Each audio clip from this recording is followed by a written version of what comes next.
Hi hello welcome to our channel. మీరు చూస్తున్నారు Shiva studio. నేను మీ ఆస్ట్రో న్యూమరాలజిస్ట్ నివాస్ వాల్మీకి. మనం క్రితం వీడియోలో స్ట్రెంగ్త్ గురించి, అసలు స్ట్రెంగ్త్ అంటే ఏమిటి, స్ట్రెంగ్త్లో ఎన్ని పార్ట్స్ ఉన్నాయి, ఆ యొక్క భాగాలకి వర్తించి ఎలా వర్తిస్తాయి, ఆ యొక్క భాగాలకి ఆ స్ట్రెంగ్త్ ఎలా వర్తిస్తుంది, దానికి తగినంత ఫ్రీక్వెన్సీ ఎలా ఉండాలి అని క్లుప్తంగా చెప్పుకోవడం అనేది జరిగింది. ఇప్పుడు ఈ వీడియోలో మనం ఒక లెజెండరీ ఫ్యామిలీని తీసుకొని స్ట్రెంగ్త్ సౌండ్ ఫ్రీక్వెన్సీల యొక్క వేరియేషను ఆ ఫ్యామిలీలో ఎలా ఉంది అనే విషయాన్ని మనం అర్థం చేసుకోవడానికి ప్రయత్నిద్దామండి. దీనికోసం మనందరికీ తెలిసినటువంటి మెగాస్టార్ చిరంజీవి గారి ఫ్యామిలీని, అల్లు అరవింద్ గారి ఫ్యామిలీని తీసుకున్నామండి. ఆ యొక్క స్ట్రెంగ్త్ సౌండ్ ఫ్రీక్వెన్సీలు వారి ఫ్యామిలీలో ఎలాంటి చేంజెస్ తెచ్చాయి అనే విషయాన్ని తెలుసుకుందామండి. ఓకే, అయితే స్ట్రెంగ్త్ కనుక్కోవడానికి మనకి టేబుల్ ఏంటంటే 1 నుండి 9 వరకు ఈ యొక్క వాల్యూస్ తెలిసి ఉండాలి. వీటిని స్ట్రెంగ్త్ వాల్యూస్ అంటారనమాట. 1 36 డిగ్రీల 40 నిమిషాలు, 2 26 డిగ్రీల 40 నిమిషాలు, 3 40 డిగ్రీలు, 4 36 డిగ్రీల 40 నిమిషాలు, 5 40 డిగ్రీలు, 6 40 డిగ్రీలు, 7 46 డిగ్రీల 40 నిమిషాలు, 8 53 డిగ్రీల 20 నిమిషాలు, 9 40 డిగ్రీలు. ఇవి స్ట్రెంగ్త్ టేబుల్. 1 to 9 వాల్యూస్కి స్ట్రెంగ్త్ వాల్యూస్ ఇలా తీసుకోవాలి. ఇప్పుడు మనం చిరంజీవి గారి ఫ్యామిలీలో ఫస్ట్ చిరంజీవి గారు, నాగేంద్ర బాబు గారు, పవన్ కళ్యాణ్ గారు, ఆ తర్వాత రామ్ చరణ్ తేజ్ గారు, వరుణ్ తేజ్ గారు, ఇంతవరకు చిరంజీవి ఫ్యామిలీలో ప్రజెంట్ మనకి లీడ్లో ఉన్న పర్సన్స్ అనమాట. తర్వాత అల్లు అరవింద్ గారు, అల్లు అర్జున్ గారు, అల్లు శిరీష్ గారు. వీరి గురించి మనం చూసే ముందు మొదటగా చిరంజీవి గారికి స్ట్రెంగ్త్ ఎలా కనుక్కోవాలో నేను చూపిస్తాను. మిగిలినవన్నీ కూడా మీరు ప్రాక్టీస్ చేయొచ్చు. చిరంజీవి గారి యొక్క డేట్ ఆఫ్ బర్త్ ఏంటి మనకి? 22 ఆగస్టు 1955. ఇప్పుడు స్ట్రెంగ్త్ ఎలా కనుక్కోవాలంటే మొదటగా మనం ఈ యొక్క ఇయర్ని పైనుంచి కిందికి రాసుకోవాలి. 1955 1950 నేను రాసుకోవాలి. నెక్స్ట్ మంత్ రాయాలి. మంత్ రాసేటప్పుడు జీరోని మనం కన్సిడర్ చేయకూడదు. అంటే వాల్యూకి ముందున్నా చేయకూడదు, తర్వాత ఉన్నా చేయకూడదు. ఫర్ ఎగ్జాంపుల్ ఇక్కడ అక్టోబర్ ఉంది 10, అందులో కూడా జీరో చేయకూడదు. జీరోకి ఎలాంటి వాల్యూ లేదు మనకి స్ట్రెంగ్త్ టేబుల్లో, కాబట్టి ఇక్కడ మనం 8 తీసుకుందామండి. నెక్స్ట్ 22లో 2 2 ఇవి 1 2 3 4 5 6 7 వచ్చాయి మొత్తం. ఇక్కడ వేసుకోవాలి 8 టోటలు. అంటే ఇవి ఎన్ని ఉన్నాయి అనే సంఖ్య ఇక్కడ వేసుకోవాలి. ఇప్పుడు 1 అంటే చూడండి 36 డిగ్రీల 40 నిమిషాలు, 9 అంటే 40 డిగ్రీలు, 5 అంటే 40 డిగ్రీలు, మరల 5 40 డిగ్రీలు, 8 53 డిగ్రీల 20 నిమిషాలు, 2 26 డిగ్రీల 40 నిమిషాలు, మరలా 2 26 డిగ్రీల 40 నిమిషాలు. ఇప్పుడు ఇవన్నీ కూడుకోవాలి. ఎప్పుడైనా మనము కూడికలు ఎలా ఉంటాయి అంటే రూపాయికి 100 పైసలు, అప్పుడు మనం రూపీస్ మొత్తం మామూలు కూడేయచ్చు, మామూలు కూడికలాగా. అలాగే 1 మీటర్కి 100 సెంటీమీటర్లు, అవి కూడా కూడొచ్చు. 1 కిలోగ్రామ్కి 1000 గ్రాములు, అవి కూడొచ్చు. కానీ 1 డిగ్రీకి 60 నిమిషాలు చూడండి, 1కి 100 1కి 1000 అని వస్తే కూడొచ్చు, మామూలు కూడికలాగా కూడొచ్చు. కానీ ఇక్కడ రాలేదు, 1 డిగ్రీకి 60 నిమిషాలు. సో ఇలా మామూలు కూడికలాగా కూడకూడదు. ఇప్పుడు మనం నిమిషాల వరకు కూడుకోవాలి. నిమిషాలకి 40 20 60 100 140 నిమిషాలు వచ్చినాయి. మొత్తం 140 నిమిషాలు. 1 డిగ్రీకి 60 నిమిషాలు. మరి ఇలాంటి 60 నిమిషాలు దీంట్లో ఎన్ని ఉన్నాయి? 2 ఉన్నాయి. 2 60లు 120 పోతే ఎంత ఉంటాయి? 20 నిమిషాలు ఉంటాయి. అంటే 2 సార్లు 2 60 పోగా 20 నిమిషాలు ఉంది. ఈ 2 అనేది ఇక్కడ వేసుకోవాలి డిగ్రీల కింద, ఈ 20 నిమిషాలు అనేది ఇక్కడ వేసుకోవాలి. ఇది కూడే విధానం. మరలా ఒకసారి చూడండి, నిమిషాలు మొత్తం కూడుకోవాలి 140 నిమిషాలు. 60 నిమిషాలకి 1 డిగ్రీ. మరి ఎన్ని డిగ్రీలు ఉన్నాయి ఇందులో? 2 డిగ్రీలు ఉన్నాయి. 2 2 60 120 పోతే ఇంకా 20 నిమిషాలు మిగిలినాయి. ఆ మిగిలిన ఇక్కడ వేసుకోవాలి, ఈ డిగ్రీలు ఇక్కడ వేయాలి. ఇప్పుడు ఇక్కడ 6లు 1 2 3 6లు 18, ఇది ఒక 2 20, ఇది ఒక 3 23. అంటే ఇక్కడ 3 ఇది డిగ్రీలు అనమాట. ఇక్కడ 2 2 4 6 5 11 15, ఇది ఒక 8 23 26, 263 డిగ్రీలు 20 నిమిషాలు. దీనిని ఇక్కడ వచ్చిన ఈ సంఖ్య చేత భాగాహారం చేయాలి. అంటే 263 డిగ్రీల 20 నిమిషాలని 7తో భాగించాలి. 7 3 21, ఇక్కడ 6లో 1 పోతే 5, పక్కన 3 దించుకుంటాం. 7 ఏళ్ళు 49, 4 వచ్చింది. ఇంకా డిగ్రీ లేవు దించడానికి, నిమిషాలు ఉన్నాయి. అందుకని దీన్ని నిమిషాల్లోకి మార్చుకోవాలి. ఇంతవరకు డిగ్రీలు అయిపోయినాయి 30 డిగ్రీలు. ఇప్పుడు 4 ఇంటూ డిగ్రీకి 6 నిమిషాలు, 4 6 24, 240. 240కి ఇది కూడాలి 20, అంటే 260.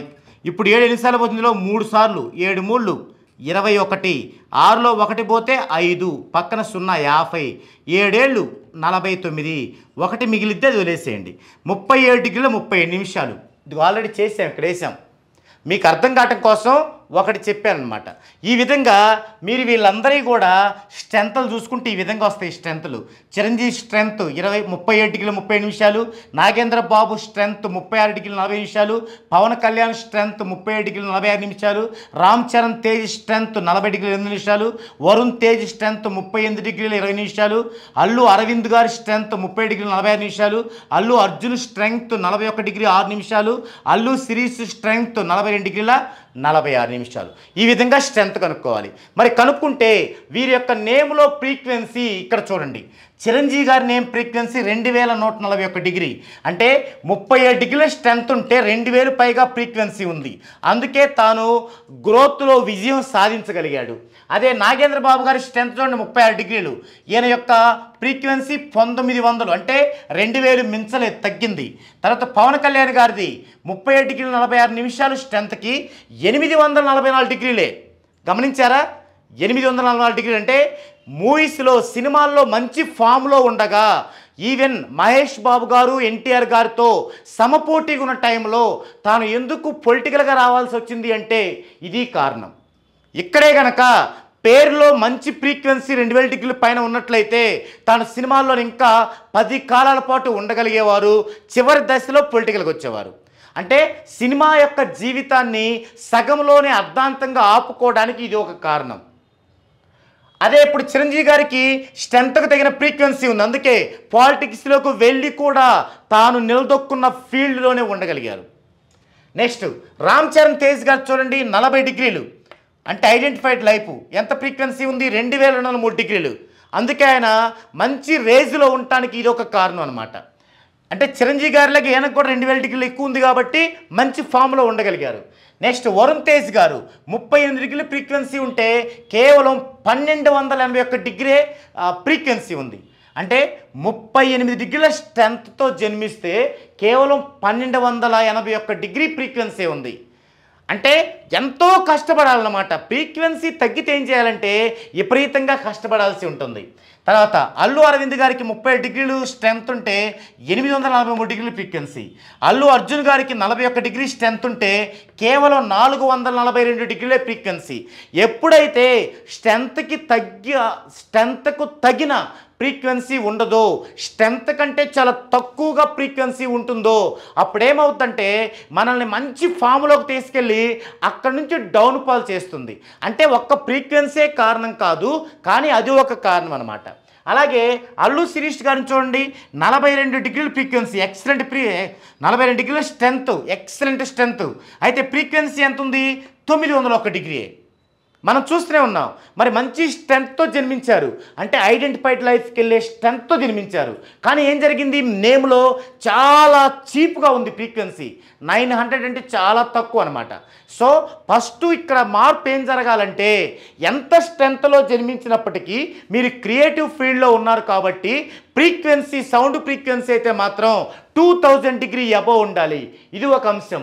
తర్వాత చూసినట్టయితే ఇక్కడ చిరంజీవి గారి యొక్క డెస్టినీ 5, కానీ నాగేంద్ర బాబు గారిది, పవన్ కళ్యాణ్ది 2 డెస్టినీ. రామ్ చరణ్ తేజ్ గారిది 8 డెస్టినీ. మీరు గమనించారా?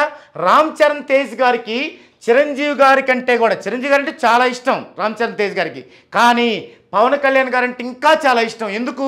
వీరి యొక్క డెస్టినీస్ కలిసాయి ఇక్కడ. పవన్ కళ్యాణ్ గారిది 2, రామ్ చరణ్ తేజ్ గారిది 8 హార్మోనీలో ఉన్నాయి. అందుకని బాండింగ్ చాలా బాగుంటుంది. అందుకే ఒకానొక టైంలో నాగేంద్ర బాబు గారికి ఆరెంజ్ సినిమాతో బాగా లాస్ వస్తే ఎవరు ఆదుకున్నారు? మనకు తెలుసు, పవన్ కళ్యాణ్ గారు. కారణం ఏంటి? నాగేంద్ర బాబు గారి స్ట్రెంగ్త్, పవన్ కళ్యాణ్ గారి స్ట్రెంగ్త్ 2 కూడా హార్మోనీలో ఉన్నాయి. చూడండి, అనుకోకుండా ఆ సినిమా యొక్క హీరో స్ట్రెంగ్త్ కూడా వారి యొక్క హార్మోనీలోనే ఉంది. మరి వరుణ్ తేజ్ గారి యొక్క స్ట్రెంగ్త్ 3, ఇది ఎవరికి హార్మోనీలో ఉంది? చిరంజీవి గారికి హార్మోనీలో ఉంది. సో ఇది ఈ విధంగా చెప్పచ్చు. ఇక అల్లు అరవింద్ గారి యొక్క డెస్టినీ చూడండి 7, అల్లు అర్జున్ గారిది 5, అల్లు శిరీష్ గారిది 6. మనం చాలా కాలం వింటూ వచ్చాం ఏమని? చిరంజీవి గారి మంచి ఫామ్లో ఉన్నప్పుడు చిరంజీవి గారికి ప్రతి సబ్జెక్టు చూసేది, పరిశీలించేది, ఓకే చెప్పేది అల్లు అరవింద్ గారే. కారణం ఏంటి? చిరంజీవి గారి యొక్క డెస్టినీ, అల్లు అరవింద్ గారి యొక్క డెస్టినీ హార్మోనీలో ఉన్నాయి. మంచి బాండింగ్ ఉంటుంది వాళ్ళ మధ్య. మనం బయట చూస్తుంది వేరు, బయట ఫ్యాన్స్ అనుకునేది వేరు. వారి మధ్య ఎలాంటి ఇబ్బందులు లేవు, చాలా హ్యాపీగా ఉండే ఫ్యామిలీ వాళ్ళది. కాబట్టి ఇక్కడ ఇది చూడండి. తర్వాత ఇక్కడ మనకి అల్లు శిరీష్ గారు కూడా 6, అంటే నాట్ బ్యాడ్. వీరు కూడా చిరంజీవి ఫ్యామిలీకి చాలా సన్నిహితులు. అల్లు అర్జున్ గారు 5 డెస్టినీ. మరి చిరంజీవి గారి డెస్టినీ ఎంత? 5. మామయ్య మేనల్లుడు, చాలా బాండింగ్ వాళ్ళది. అలాగే అల్లు అర్జున్ గారికి కూడా చిరంజీవి గారి లాగానే స్ట్రెంత్ హెవీగా ఉంది చిరంజీవి గారి కంటే. చిరంజీవి గారికి 30 డిగ్రీలు మెగాస్టార్ అయ్యారు. మళ్ళీ అల్లు అర్జున్ గారికి 41 డిగ్రీ. ఏంటి వాళ్ళిద్దరికి తేడా? చిరంజీవి గారికి 37 డిగ్రీలు కాబట్టి అతను ఐడెంటిఫైడ్ లైఫ్ రావడానికి విపరీతంగా కష్టపడాల్సి వచ్చింది. ఒక్కొక్క రోజు 12-13 సినిమాలు షూటింగ్లో పాల్గొనాల్సి వచ్చింది. కానీ ఇక్కడ అల్లు అర్జున్ గారికి పుట్టుకతోనే స్ట్రెంత్ వచ్చింది బాగా. కాబట్టి అతను కొంచెం కష్టపడితేనే అద్భుతమైన రేంజ్కి వెళ్ళగలుగుతారన్నమాట. సో అది వీళ్ళిద్దరి మధ్య డిఫరెన్స్. ఇక నెక్స్ట్ వచ్చేసి వీరి యొక్క ప్యాటర్న్ చూడండి. చిరంజీవి గారి ప్యాటర్న్ 4825. వారి యొక్క నేమ్ టోటల్ 35 ఏం చేస్తుంటే వారి ప్యాటర్న్ని 3714గా మార్చింది. అంటే ఇక్కడ మంచి ప్యాటర్న్ అనేది ఈ 7174 డెడ్ యాంటీ కాంబినేషన్కి వెళ్ళిపోయింది. అందుకే ఇక్కడ ఈ డెడ్ యాంటీ కాంబినేషన్ వల్లే ఒకనొక టైంలో ఫ్యామిలీ డిస్టర్బెన్స్తో ఆయన చాలా స్ట్రగుల్ అయ్యారనమాట. అలాగే ఇక్కడ అల్లు అర్జున్ గారు చూడండి, ఈయన యొక్క ప్యాటర్న్ వచ్చేసి 8425. మరి నేమ్ టోటల్ 28. ఏ ప్యాటర్న్ వచ్చింది? 9536కి వచ్చింది. అంటే 8425లో ఇక్కడ డల్గా ఉంది. డల్గా ఉన్నది ఇక్కడికి వచ్చేసరికి గ్రోత్కి వచ్చింది. అయితే ఈ డల్లే ఆయన అనుభవించారు. ఒకనొక మూవీలో ఈ డల్గా ఉన్నప్పుడే ఆయన కొంచెం అవమాన పాలవాల్సి వచ్చింది. ఇప్పుడు మళ్ళీ అది మంచి గ్రోత్గా ఉంది. అయితే నేమ్ టోటల్ రైట్ కాదు. కరెక్ట్ నేమ్ టోటల్ కనుక అల్లు అర్జున్ గారికి ఇవ్వగలిగితే, అల్లు అర్జున్ గారి యొక్క నేమ్లో కనుక ఫ్రీక్వెన్సీని పెంచగలిగితే 2000 డిగ్రీలకు పైగా, చిరంజీవి గారి లాగా ఆయన కూడా మంచి స్టార్ డమ్ను అయితే మాత్రం లైఫ్ లాంగ్ కూడా ఎంజాయ్ చేస్తారు. ఈ విధంగా మనం చిరంజీవి గారి ఫ్యామిలీని, తర్వాత అరవింద్ గారి ఫ్యామిలీని ఈ విధంగా మనం చూడొచ్చు. అయితే వీళ్ళ నేమ్స్లో కనుక బ్యాడ్ నెంబర్స్ ఉన్నాయి కొన్ని. వీటిని కనుక తీసి మనం 14 డైమెన్షన్స్లో కనుక ఇవ్వగలిగితే శిరీష్ గారికి కూడా మంచి లైఫ్ ఉంది. బట్ నేమ్ వచ్చేసి చాలా డల్గా ఉంది.